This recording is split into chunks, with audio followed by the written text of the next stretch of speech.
What if girls grew up in a society with absolutely no gender stereotypes at all?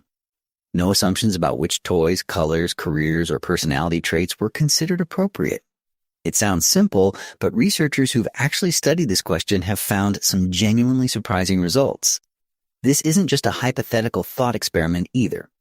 Psychologists have studied real communities, real classrooms, and real families that deliberately minimize gender-based expectations, and the data gives us actual evidence-based answers. To be clear up front, this isn't about any single household or classroom. Researchers have tracked large, diverse samples across different countries and cultures, which is exactly what makes these findings genuinely worth taking seriously. First, the toy preference question. Popular belief often assumes children naturally gravitate toward gendered toys entirely on their own. But longitudinal studies tracking children from infancy show these preferences strengthen significantly after repeated exposure to marketing, packaging, and adult expectations. In households and preschools that intentionally offered the exact same range of toys to all children, without gendered marketing or steering, the toy preference gap measurably narrowed, though it didn't disappear completely, hinting at a mix of both social and some underlying individual factors. Interestingly, the toy studies also found something else. When adults were removed from the room entirely and children played freely without any observation at all, the preference gap narrowed even further, suggesting adult presence itself was quietly reinforcing certain choices. Second, career aspirations. This is where the research gets genuinely striking. Studies following girls through STEM-focused programs that actively avoided reinforcing typical gender roles showed significantly higher rates of interest in engineering, computer science, and physical sciences by early adolescence. Researchers point to something called stereotype threat, the subtle, often unconscious effect of being aware a stereotype exists about your group, which can measurably impact performance and confidence, even when no one directly says anything discouraging. Longitudinal tracking, meaning the same children followed for years rather than a single snapshot, showed this early interest gap in STEM fields tends to compound over time, small early differences in confidence gradually widening into much larger gaps in career choice by college age.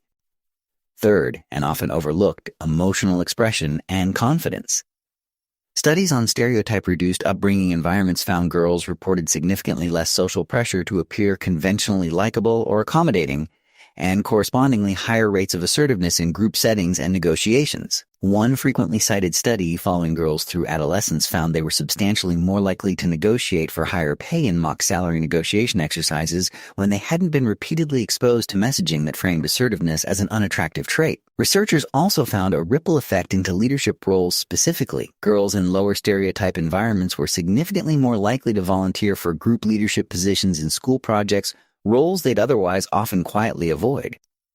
Fourth, friendships and social dynamics genuinely shift too. Research on stereotype-reduced classroom environments found children formed significantly more cross-gender friendships, and importantly, showed less tendency to self-segregate by gender during free play, a pattern that typically strengthens with age. This matters because early cross-gender friendships are strongly correlated with more comfortable, less anxious collaboration in mixed-gender teams later in life, both academically and eventually in professional workplace settings. This same pattern of reduced self-segregation showed up specifically in team-based problem-solving tasks too. Mixed-gender teams from these environments consistently rated their own collaboration as smoother and more effective than teams from more traditional classroom settings. It's worth being genuinely honest here. Researchers still debate exactly how much of any gender difference is purely social conditioning versus some combination of biological and individual variation, and that scientific debate is far from fully settled. But the actual studies we do have consistently point in one clear direction. Reducing stereotype reinforcement measurably widens the range of interests, behaviors, and choices available to girls, without measurably narrowing anyone else's opportunities in the process. It's worth repeating that correlation and causation aren't automatically the same thing here, but the sheer consistency of these findings, replicated across multiple independent research groups in different countries, is exactly what gives psychologists real confidence in the pattern. So what would an entire society without gender stereotypes actually look like based on real evidence? Likely a much wider, more genuinely individual spread of interests and careers, less social pressure tied to appearance and likability, and significantly more natural cross-gender collaboration from an early age. Not because anyone is being forced into anything, but because more of the actual invisible pressure has simply been removed, leaving individual personality and genuine interest more room to determine the outcome. None of this is about erasing individual choice either. Some girls would still gravitate toward traditionally feminine interests even with zero social pressure at all. And that's a perfectly valid, equally respected outcome under this same research.